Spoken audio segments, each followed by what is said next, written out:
mahal mo ko? Oo, mahal kita. At pangako, hindi na tayo magkakahiwalay pa.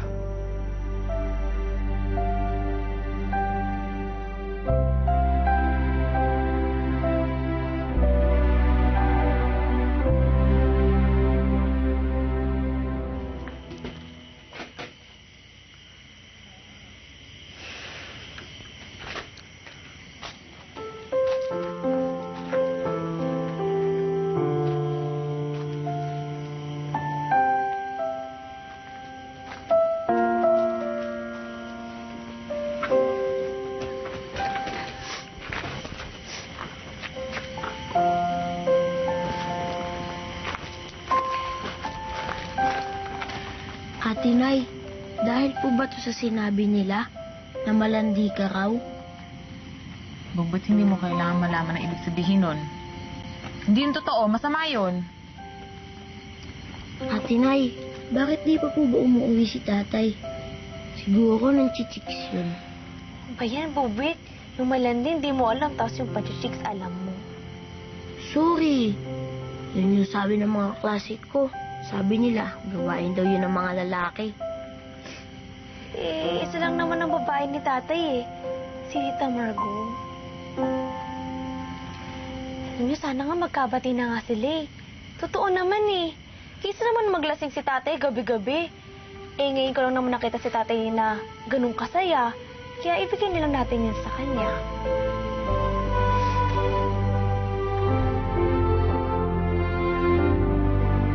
Hindi pwede.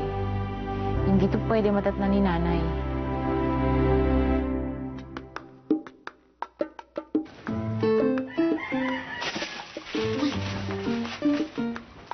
Titik!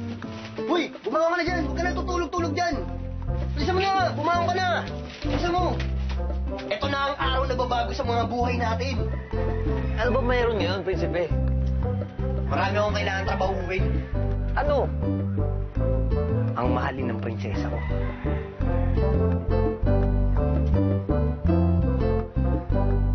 Tara, bilisan mo na! Asan ba yung bilao? Asan yung mga steak? Asan yung mga panukli? Asan ba si tatay? Customer. Ba naman yun? Hindi ako makapaniwala. Ano naman ba panlulokong ginawa ng babaeng yung kay tatay at paniwala si tatay? Siguro ginayumin mo yan si tatay. Nilagyan niya ng gayo may mga kamote-Q niya. Ate Nay! Ay, naku! Kasi ate, mag-relax ka nga. Yan, sunog na tuloy yung maruya mo. Naku, pati tuloy mga pagluluto ko. Nadadamay. Parang ko na yan, no? Ay, ayan na naman siya. Hindi niya maglakad. Ay, tingnan mo naman. Walang modo. Sige-sigihan nyo na nga, ah. Bahala kayo. Graduate na ako sa inyo.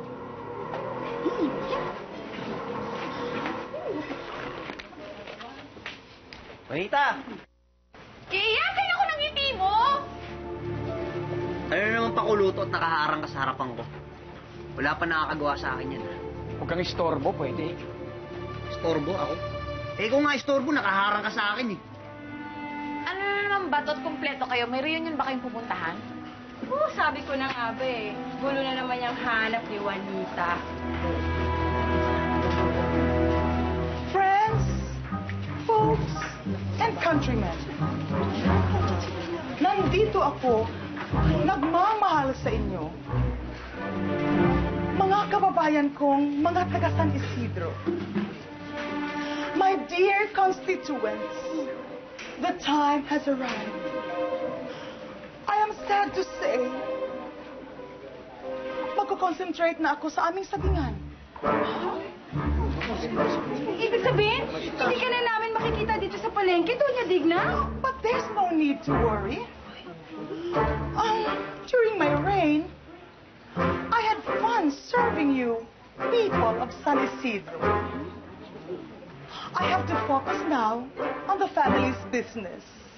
You know, my role in the family is very important. And they are the,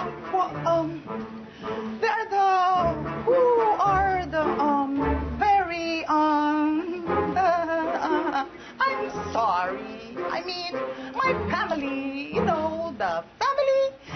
my family is the most very important persons in my life. I thank you.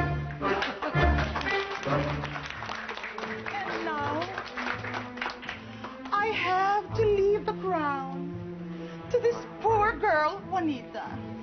Kapag siya ang namamahala sa palengke, ako, hindi ako mag-aalala. Gagawin niyo yun, Doña Digna? Naman, sa kang martir. Mabuhay si Doña Digna! Mabuhay si Juanita? Mabuhay ka, Juanita! Mag-usap nga tayo.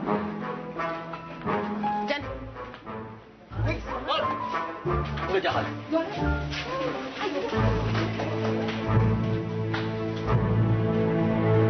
Walit na banalan, sintamis ng